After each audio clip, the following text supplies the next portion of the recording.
is good, YouTube? Quinn Wade Basketball Analysis coming to you with a quick video. I wanted to let you guys know I got some new merchandise available, not just t-shirt anymore. I got different type of t-shirt, different type of shirts and logos that you can purchase on my spread shirt, and also hoodies now.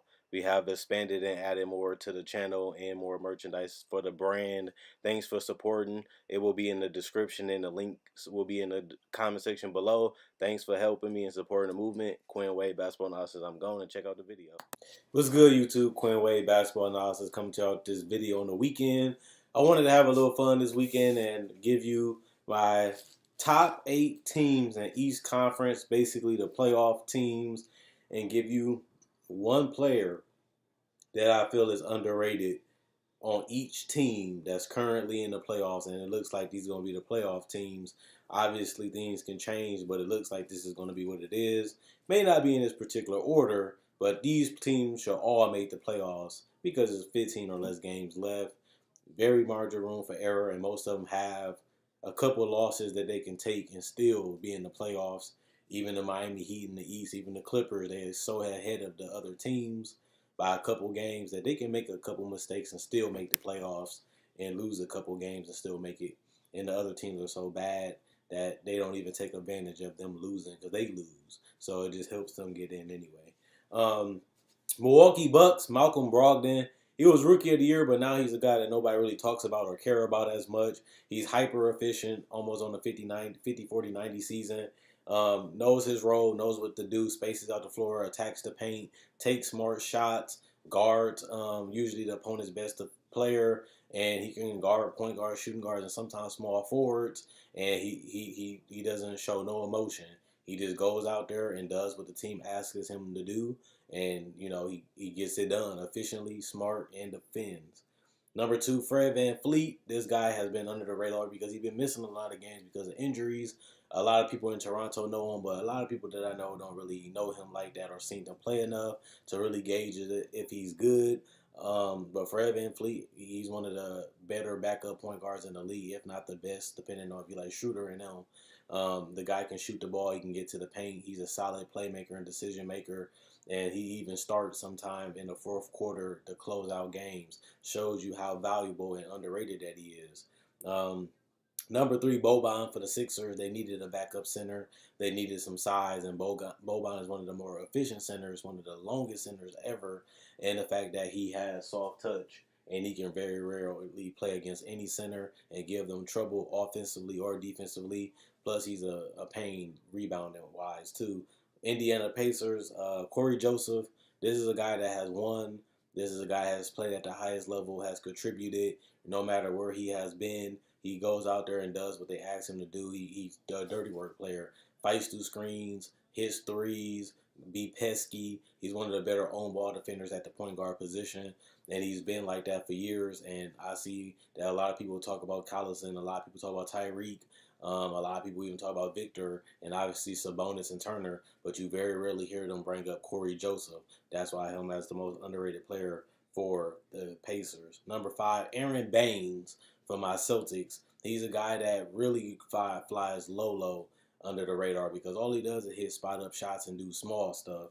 And that's what you need him to do. Space out the floor, be able to punish switches, and keep the ball moving. He does those little small things that keep the team in scenic, and he camouflages, and he's a guy that if you don't pay attention or you don't guard or respect him, he's going to make you pay. And I don't really hear a lot of people bring up Aaron Baines when you think about the Celtics, but he's a crucial part of their team, especially when injuries occur or they need to give Al Horford a rest. Aaron Baines is always up for the challenge. Number 6, Ish Smith.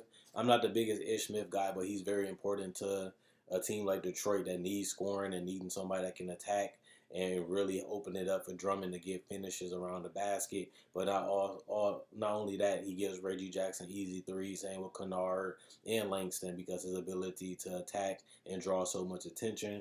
I still like Reggie Jackson better than Ish Smith, but he has been a solid backup point guard. He has accepted that role, and he has been able to put up some decent numbers. Not the most efficient guy, not the best player ever, but for the Detroit Pistons, they need this type of player. And when you think of the Pistons, you don't really think about Ish Smith unless you live in Detroit. Other than that, you'll be surprised at how well he played. Number 7, Joe Harris. I know he's not as underrated because he won the 3-point shootout, but nobody was talking about him until then. Um, and that's sad because the guy is damn near leading the NBA in 3-point shooting, and he beat Steph. One of the most pressure things to do is to be on TV, but not only that, going against Steph Curry for the 3-point shooting competition and actually winning it and continuing to shoot at that same volume and the same amount of percentage for the whole season. It's hard to shoot as well as he's doing, especially when you get the back to backs and you be tired and you don't have the lift. For some reason, he's been able to figure out the fatigue. He's been able to hit clutch shots. He has been able to give them leads because his ability to knock down the jumpers. But he can do more than that, and that's why a lot of people don't realize it because you just see his percentage. But he does more than just shoot spot up threes. And honestly and truthfully, that's what makes him special and underrated. Number 8, um, I'm going to have to definitely go with Kelly Olynyk for the Miami Heat. He's one of those guys that give you a different outlook of how you view the Heat. Obviously, Bam and Hassan Whiteside like to operate in the paint, but Kelly Olynyk complements them perfectly with his ability to shoot outside. He gives you the 3-point shooting, plus he gets a guy that can destroy you because he actually is a smooth, good post-up player. Plus, he's a solid rebounder and he can play with Bam in her Whiteside because he can space out the floor at that power forward position. And he gives you a guy that if you don't pay attention to, he'll eat you up too because he can hit threes, mid range, and post up, and even get to the paint off the dribble a little bit. So he's an all around guy offensively, and that's why the Heat went after him. Now for the Golden State Warriors, for the West, Kevon Looney. This is a guy that got bumped and knocked out of the rotation a lot because of DeMarcus Cousins coming back and getting off his minute restriction. They don't need Jordan Bell and Looney as much because they give majority of the minutes to DeMarcus Cousins. But Looney did a solid job, controlling that paint and trying to, you know, play his role as well as he can, and they continue to win. They had some struggles. They sometimes didn't look right because they didn't have nobody that can shoot at that center position. But Looney, took the beatings in the paint. He was able to be a solid defender. He was able to find ways to still be a good. He found ways to be efficient and found ways to, really fit in with the Warriors. And even though his job has decreased, he has been one of their more consistent players for Young. And they need players like him to contribute that's cheap on those type of contracts because they can't really afford to get every free agent because they already over the luxury tax. So they need people that can come in and play right away in the draft. They did that with McCaw. They did that with Bell. They did that with Looney. And they have helped to contribute to winning championships by taking a bigger role, taking a lesser role, and knowing what they're supposed to do when they're out on the court. And that's something that Kevon Looney does. Number 10, Malik Beasley. This is for the Denver Nuggets. The guy is a freak. He can fly. He can shoot. He does everything you need him to do.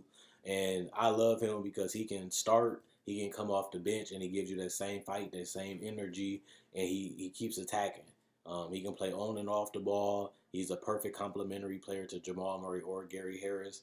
And the fact that he can play multiple positions and he's a guy that you have to watch out for because he can light you up.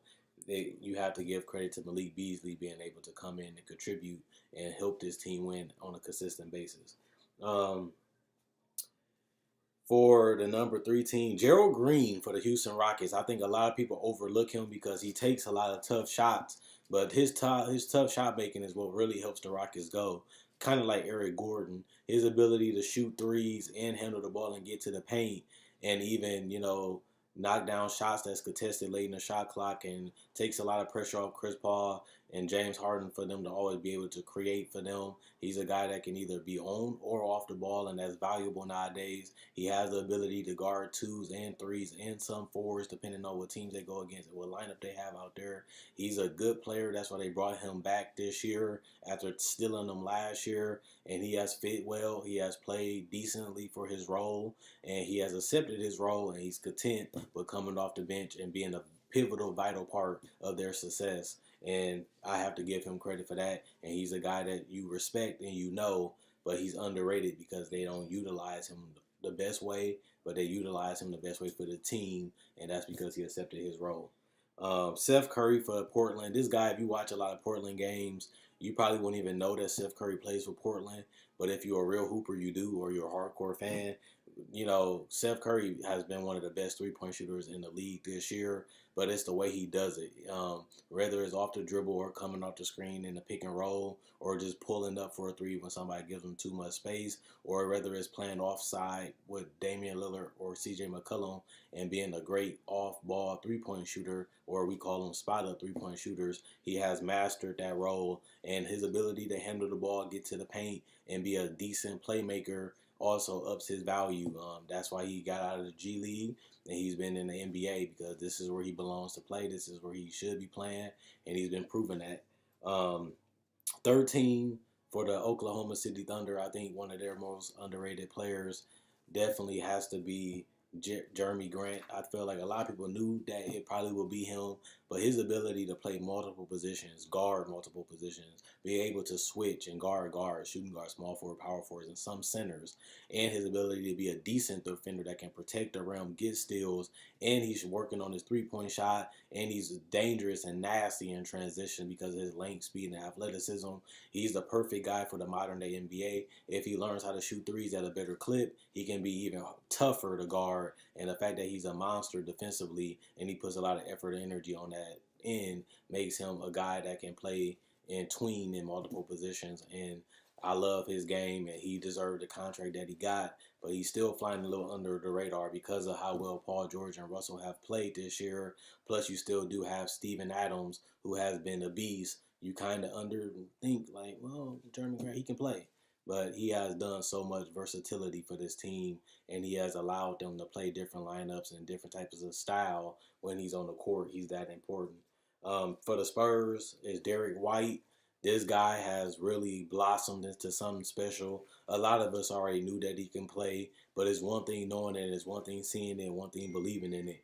The dude also has shown that he can shoot threes off the dribble as a spot up shooter. He can get to the paint. He's a decent floater guy. He's a decent pull up guy, and he can get to that basket and finish above the rim, under the rim. And he's a decent free throw shooter. He's a guy that can be very special for them. He's a guy that can collapse defenses. He's a guy that can, really keep you guessing when it comes to scoring offensively. Nobody really expected him to have the season that he has had, because you do have Patty Mills, you do have Bryn Forbes, guys that has been starting and being able to shoot more consistently than him.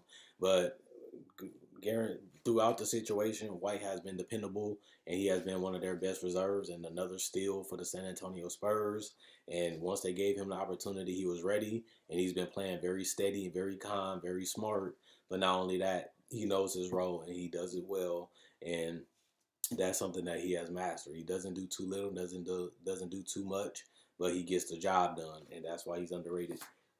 Derek Favors for the Utah Jazz. People felt like they're gonna have to get rid of Favors because they can't afford to keep him. He doesn't play well with Gobert, but he does play well with Donovan Mitchell. He does play well with Joe Ingles and sometimes Ricky Rubio, because he can hit mid-range jumper. He's a solid post player, and he's a solid rim protector, but he can finish around that rim. If you don't pay attention to him, he can always slide to the rim. He can always get in position to get rebounds or steal offensive rebounds. And he has not became an all-star, but he's a special player, and that's why Utah decided to keep him here a little bit longer with the extension. And he's starting to prove that he's one of those guys that if you don't rotate, if you don't know where he's at, he's going to catch you sleeping. And that's how he make a big eating and living in the NBA, rebounding and diving. That's his specialty, and he does it well. You know it's coming, but he still hit you with a couple of dunks a game, and next thing you know, he'll be giving you double digits every game. So he's somebody you can rely on. And obviously for the Los Angeles Clippers, it's going to surprise people, but Landry Shamet, a guy that's a rotation player, he can shoot the three. He's very witty. He continues to move on the offense. He always coming through screens, setting screens, trying to get open. He does backdoor cuts. He does pull up jumpers. He can play on or off the ball. He's the perfect role player in the modern day NBA. And you have to give credit for the Clippers for taking him in just to get rid of Tobias Harris. He fits what Doc Rivers do, make the best out of Danilo and Lou Williams, and have some floor spacers that can play multiple positions, but not only play multiple positions, guard multiple positions. And Larry Shamet checks all those boxes, and they've been using him the same way Philly used him, but to a better extent because he gets more touches, and he's more of a focal point of what they're trying to do, and he's a guy that draws a lot of attention once he gets hot, but it takes you to lose him for him to get hot, and next thing you know, he got 12, 8, 9, 10, 12 points, and now you regret leaving him open because he can really torch you after that. So Landry Shamet is a rookie. He's a guy that has already been traded, but he played well with the Sixers. He was always in my top 10 rookies this year. He was consistently in there month after month after month, and he's continuing to do it for the Clippers. A new team, new teammates, that don't matter. He still has been able to deliver. He still has been able to play consistently, and he is a rookie and a vet, and I love his game. Let me know if I slept on somebody or overrated somebody, or did I name people you already knew, or did I name people that does need the recognition for the jobs that they do in the minutes and the time that they get and the roles that they do play. I wanted to shine some light on some of the smaller players, some of the players that don't get that much attention, some players that people don't even talk about, and the fact that I gave you so many teams just let you know I've been watching all these players, and I'm starting to see the impact that they make, whether it's big, little, or is it just a transition, or they change the way the team plays, or they so great off the bench that it makes a huge impact on the outcome of the game, whether it's in the fourth quarter or whether it's in keeping the team with the lead or helping the team come back from down when they come off the bench, or if they're in a starting lineup, they play valuable minutes and have contributed, and they deserve more credit for what they have done, even though they're taking lesser and minor roles. So I give these guys credit, and I enjoy watching them, and I know you guys do too. So let me know if you like the list by liking the video. If you have somebody that I missed or I slept on or overrated, let me know in the comment section. Check out my website, analysisplayground.com, link in the description, comment section below. Check out my Facebook page, analysisplayground.com, link in the description, comment section below. Like on Facebook to show support. Thanks for everybody that supports the channel, buys the merchandise, likes on Facebook, continues to watch the videos. And I enjoy making these videos. You guys enjoy watching. I make videos just like this, like discussions, top 10 lists. I do summer league, draft, breakdowns, tributes, trade deadline, buyouts, and I do season previews. I try to go 365 and make as many videos as I can for you guys, but I also love to do this, and that's why I continue to go. Thanks for the support. Thanks for the love. Quinn Wade, basketball analysis. I'm going. Enjoy y'all Saturday, and I'll be back with the most overrated player for each team on Sunday. So if you're new to the channel, subscribe, check out my playlists and my older videos, and get ready for the next video tomorrow.